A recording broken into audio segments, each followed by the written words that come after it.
जय हिंद दोस्तों, कैसे हैं आप सभी। आई होप आप सब अच्छे होंगे। चलिए स्टार्ट करते हैं आज का न्यूज़ सेशन। आज हम रिवाइज करेंगे अपने आर्टिकल्स एक से लेके, कोशिश करेंगे मैक्सिमम रिवीजन करने के लिए। तो फिलहाल पहला आर्टिकल आप जानते हैं, मैंने आपको पहले ही वीडियो में भी बताया है। थोड़ा रिवीजन के तौर पे मैं थोड़ा जल्दी बताऊंगा, थोड़ा ध्यान से। पहला आर्टिकल क्या है आपका? भारत अर्थात इंडिया राज्यों का संघ होगा। दूसरा है भारत में नए राज्य का प्रवेश किस प्रकार होगा। तीसरा है भारत के पुराने राज्य की सीमा में परिवर्तन किस प्रकार करेंगे। चौथा मैंने बताया तो कोई मैक्सिमम इंपॉर्टेंट नहीं है। पांचवा की बात करेंगे, संविधान के प्रारंभ में कितने प्रकार से नागरिकता थी। छठा आर्टिकल है कि जब लोग भारत से, कुछ लोग ऐसे जब बंटवारा हुआ था हमारा और नया संविधान लागू हुआ था, तो पाकिस्तान से भी तो लोग भारत आए थे, उन्हें कैसे नागरिकता दी जाएगी। सातवां आर्टिकल, कुछ लोगों को लगा था कि जब यहाँ से भी तो लोग पाकिस्तान गए होंगे, या पाकिस्तान से फिर वो लोग दोबारा वापस आए, यानी कि भारत से पहले पाकिस्तान, पाकिस्तान से फिर जो भारत आए, तो उन्हें कैसे नागरिकता दी जाएगी। आठवां आर्टिकल, भारत के बाहर रह रहा प्रत्येक बच्चा भारतीय है यदि उसके माता पिता भारतीय है तो। नवा आर्टिकल है आपकी नागरिकता पे कोई प्रभाव नहीं पड़ता जब तक आप किसी अन्य देश की नागरिकता नहीं ले लेते। आर्टिकल 10 यही था, आपकी नागरिकता पे तब तक इम्पैक्ट कोई नहीं पड़ेगा जब तक कि आप किसी भी प्रकार से आप किसी भी देश विरोधी कार्य में शामिल नहीं होते। 11वां आर्टिकल ये थे, आप किसी भी प्रकार से अगर नागरिकता से संबंधित कोई भी कानून बनेगा या कोई भी कानून बनाएगा तो केवल और केवल संसद में गृह मंत्रालय बनाएगा। 12वां आर्टिकल है राज्य की परिभाषा मौलिक अधिकारों के संबंध में। 13वां आर्टिकल है आर्टिकल अल्पीकरण, कोई भी नया कानून बनेगा मौलिक अधिकारों के संबंध में तो पुराना कानून स्वतः ही समाप्त हो जाएगा। आर्टिकल 14 कानून के सामने सभी लोग समान है। आर्टिकल 15 धर्म, मूल, वंश, जाति, नस्ल के आधार पर कोई भी सरकारी आदेश 15(1)(a) के माध्यम से आपके साथ कोई भेदभाव नहीं कर सकता। ऐसे ही 15(2) के माध्यम से कोई भी प्राइवेट आदमी भेदभाव नहीं कर सकता। 15(3) महिला और बच्चों को स्पेशल आरक्षण। 15(4) जो होता है SC ST को आरक्षण। 15(5) SC ST OBC EWS को आरक्षण। आर्टिकल 16 की बात मैं करने जा रहा हूँ, अफसर की समानता। आर्टिकल 17 अस्पृश्यता कांड। आर्टिकल 18 उपाधियों कांड, केवल दो क्षेत्र जहाँ पे उपाधि मिलती है, सैनिक और शिक्षा। आर्टिकल 19(1)(a) प्रेस की स्वतंत्रता, वाक की स्वतंत्रता, मीडिया को जो स्वतंत्रता होती है, अभिव्यक्ति की स्वतंत्रता। और एक RTI 19(1)(2) बिना हथियार के आप कोई भी संघ सभा कर सकते हैं। 19(1)(c) कंपनी बना सकते हैं। 19(1)(d) ड्राइव मतलब आप कहीं भी घूम सकते हैं। 19(1)(e) कहीं भी बच सकते हैं। 19(1)(e) के बाद 19(1)(f) जो था वो 44वें संविधान संशोधन 1978 के माध्यम से 300 के में पहुंचा दिया, विधेयी अधिकार बना दिया गया है। उसके बाद एक और होता है 19(1)(g), कहीं भी आप जीविका का कोई भी साधन कर सकते हैं। उसके बाद में आपने जो सुना है या पढ़ा होगा, आर्टिकल 20 था, आपको दोहरे दंड नहीं मिल सकता किसी भी कार्य के लिए, किसी भी क्रम के लिए। आप अपने विरुद्ध गवाही नहीं दे सकते। नार्को टेस्ट आपकी मर्जी के बिना नहीं हो सकता। पॉलीग्राफी टेस्ट नहीं हो सकता। और इसी के माध्यम से आपने एक और होता है भूत लाक्षिक दांडिक विधि, यानी कि नए क्रम के हिसाब में आपने कोई क्राइम करा है तो वो पुराने दंड के माध्यम से ही आपको क्राइम, हाँ, उसी के रिगार्डिंग आपको सजा मिलेगी।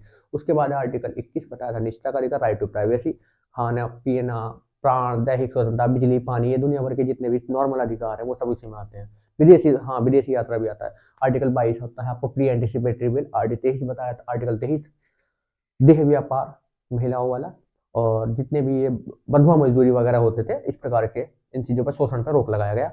आर्टिकल 24 बाल श्रम पर रोक है। आर्टिकल 25 कोई भी व्यापार मानिए धर्मनिरपेक्ष रूप से, आप कोई भी मानिए, कोई दिक्कत नहीं है। आर्टिकल 26 है कोई भी क्रियाकलाप कीजिए अपने धर्म से संबंधित।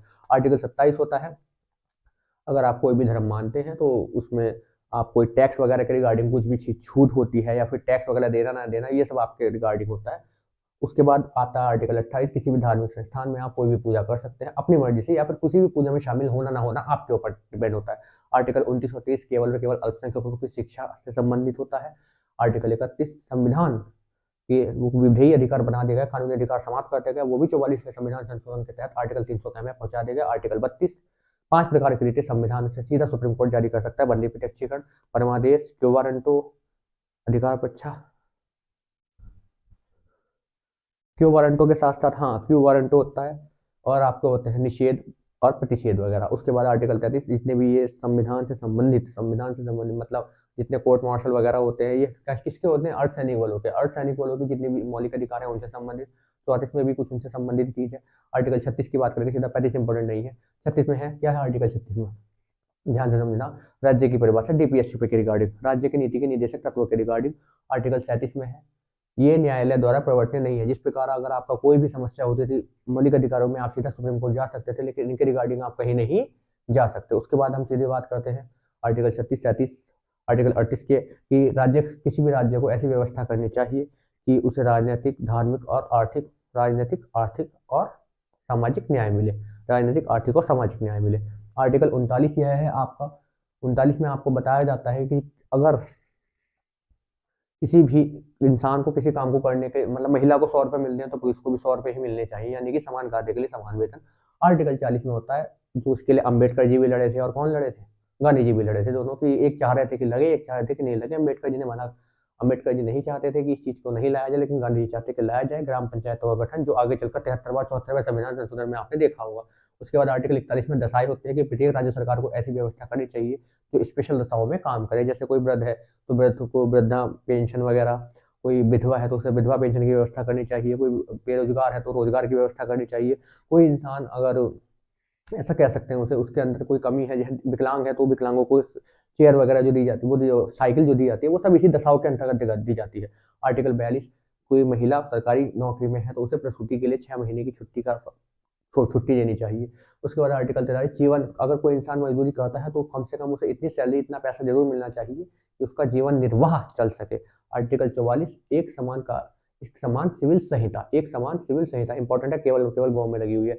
आर्टिकल 45 जो होता है, आर्टिकल 45 प्रारंभ में जो था, अब ये भी शिक्षा से संबंधित है, पहले यहाँ भी कुछ और होता था, लेकिन अब यहाँ जो रख दिया गया है वो आंगनबाड़ी वगैरह छोटे बच्चे होते हैं उनकी शिक्षा से संबंधित हो गया। आर्टिकल 46, एससी एसटी की व्यवस्था कर, एससी एसटी को आरक्षण की व्यवस्था करनी चाहिए, उस स्पेशल लाभ की व्यवस्था करनी चाहिए राज्य सरकार को। आर्टिकल 47 के बाद, आर्टिकल 47, हाँ, आर्टिकल 47 में किसी भी मादक पदार्थों पर रोक लगाने का काम किसका होगा, होना चाहिए, होगा नहीं, होना चाहिए, वैसे होता भी नहीं गई है। किसी भी मादक पदार्थों पर रोक लगाने का काम राज्य सरकार का होना चाहिए। दूसरा, जो कहीं कभी पर कुछ स्पेशल पोषाहार चीजें मिलती हैं, वो जैसे आपने राशन में सुना होगा ना, राशन वगैरह जो मिलता है वो सब इसी के आर्टिकल 47 के रिगार्डिंग मिलता है, पोषाहार। आर्टिकल 48 जो होता है आपको वही होता है कृषि वाला। उसके बाद आर्टिकल 49, एक, हाँ, एक ध्यान और रखना, आर्टिकल 48 ए भी होता है। जैसे आर्टिकल 48 होता है ना कृषि वाला, ऐसे ही ये होता है पर्यावरण संरक्षण वाला। अगला है, मैं बात करता हूँ आर्टिकल 49 वाला। आर्टिकल 49 जो है वो आपका इमारतों से संरक्षण का है, कि भाई आपको ऐसी राज्यों को ऐसी व्यवस्था करनी चाहिए कि जो बड़ी बड़ी इमारतें हैं उनकी रक्षा हो सके, कुछ ऐसे काम करने चाहिए कोई उनका नुकसान ना पहुंचाए। आर्टिकल 50 होता है कि कार्यपालिका और विधायिका वगैरह जो होते हैं सबका न्याय, मतलब 50-50 वाला जो आपको आर्टिकल मैंने पहले समझा रखे हैं क्लासेज में, वही वाले हैं कि कार्यपालिका और विधायिका या कार्यपालिका और न्यायपालिका का 50-50% का हिस्सा होगा, कि उनका कितना काम होगा, कितना काम उनका है, कितना काम उनका है। ये मैंने आपको सबको क्लासेज में समझाया, जिसे नहीं समझा वो इस समय रिवीजन क्लास के तौर पर मैं बता रहा हूँ, इसलिए पूरी बात नहीं बताऊंगा और मुझे क्लासेज भी जल्दी कवर करनी है। आर्टिकल 51 में था कि आपको किसी भी राज्य को विदेशी शांति के लिए कार्य करना चाहिए, मैंने आपको आर्टिकल 51 तक लेकर आया हूँ। अब आगे जो 51 क्या में होता है वो आपका होता है जो हमने रूस से लिए है, संविधान के प्रारंभ में बिल्कुल नहीं थे, आप उन्हें बहुत अच्छी तरह से जानते हो। उसे हम बोलते हैं मौलिक कर्तव्य। प्रारंभ में 10 लिए गए थे, हालांकि संविधान जब स्टार्ट हुआ था, हमारा संविधान जब लगा था तब इसकी कोई संख्या निर्धारित नहीं थी। 1976 में 10 हुए और उसके बाद 2002 में 11 हो गए थे इनकी संख्या, वही वाले। अब वो करेंगे हम नेक्स्ट वीडियो में। Thank you.